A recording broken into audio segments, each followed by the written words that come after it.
Bonjour et bienvenue sur cette vidéo consacrée à la naturopathie chinoise. Aujourd'hui, nous abordons le thème de l'eau. Mais avant, je vous invite à un jeu d'imagination. Vous êtes prêts? Alors fermez les yeux. Imaginez un marais sous les tropiques.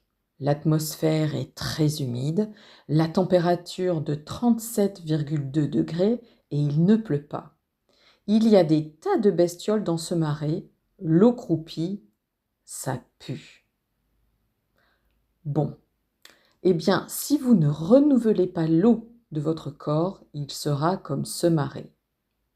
Vous pouvez ouvrir les yeux. L'eau toxique est une eau sale dans laquelle nous baignons. C'est lourd, douloureux et fatigant de vivre ainsi. Et en plus, cela génère des maladies. Je vous laisse juste imaginer l'incidence sur votre corps de l'eau des sodas et des boissons industrielles. Cette eau est perturbée par tout un environnement industriel et chimique qui n'a rien de naturel, acidifiants, conservateurs et j'en passe.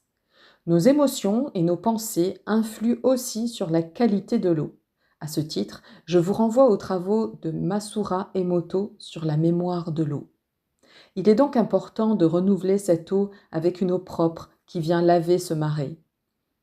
Imaginez votre eau pure dans un environnement d'amour. Cette eau va venir laver votre corps, le purifier de tout ce qui est négatif au niveau de vos émotions, de votre digestion. De l'importance d'aimer boire de l'eau. Le mieux est de boire de l'eau tempérée ou tiède ou chaude. Le froid est vasoconstricteur. Quand on boit froid, sur tout le trajet à partir de la bouche, la muqueuse se contracte. L'eau ne peut pas pénétrer dans le corps. Elle va être éliminée directement. Les femmes et les hommes du désert boivent chaud. La chaleur est vasodilatatrice, donc le liquide va passer dans le corps. Le thé vert et la menthe rafraîchissent. Cela fait descendre la température du corps. Vous avez chaud? Buvez du thé vert à la menthe. L'eau chaude facilite la digestion et évite les flatulences. Ne pas boire en début et pendant les repas. Les sucs gastriques ne seront pas dilués. En fin de repas, boire une boisson chaude, eau ou thé, pour faciliter la digestion. Entre les repas, boire en petite quantité de manière fréquente pour que le corps puisse mieux assimiler l'eau. Boire beaucoup, est-ce bon pour la santé? Boire trop fatigue la rate et les reins. Le corps doit absorber ce que vous buvez et le transformer en liquide organique, larmes, sueur, etc. Boire entre 4 à 8 verres par jour. Si vous achetez de l'eau en bouteille, veillez à ce qu'elle ait un pH supérieur ou égal à 7 et les résidus à sec à 180 degrés inférieurs à 100. Consultez si vous urinez tout de suite après avoir bu, vous n'avez jamais soif et faites de la rétention d'eau, le corps coupe la soif car il ne peut réguler ce trop-plein d'eau, vos urines sont foncées et très odorantes. Savez-vous que dans les sodas, il y a un acidifiant pour tromper le cerveau et ne pas donner envie de vomir tout de suite en raison de l'apport de sucre trop important? Quant au café, c'est un aliment, c'est une plante avant tout. Toute plante qui est prise tous les jours va amener des déséquilibres, tension nerveuse et musculaire. Le café, oui, de temps en temps pour donner un coup de peps. Quant au thé, c'est un alicament. Le thé fera l'objet d'un autre thème à part entière. Peut-on boire de l'alcool? Comme pour toutes les médecines, l'alcool est à consommer avec modération. L'alcool, c'est du sucre et de nature chaude, donc vasodilatateur.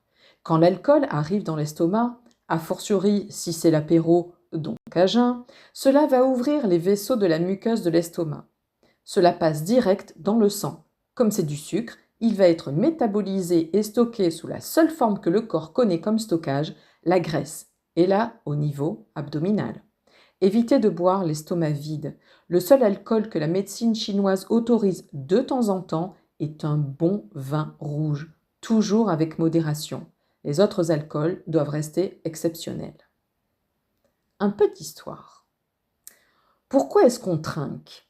Il faut remonter au Moyen Âge. À l'époque, l'empoisonnement était une méthode très répandue et tout à fait anodine pour éliminer des rivaux ou des personnes devenues gênantes.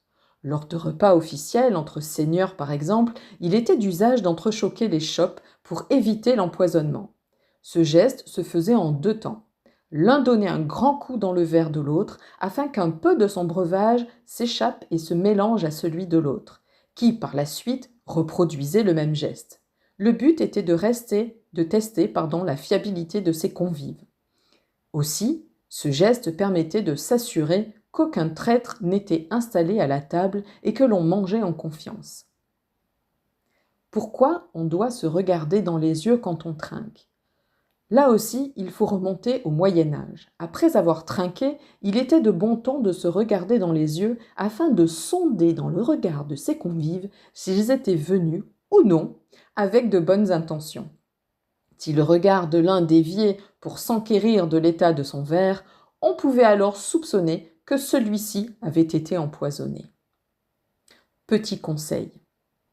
Ne dites pas à un japonais chin-chin, car chin signifie pénis.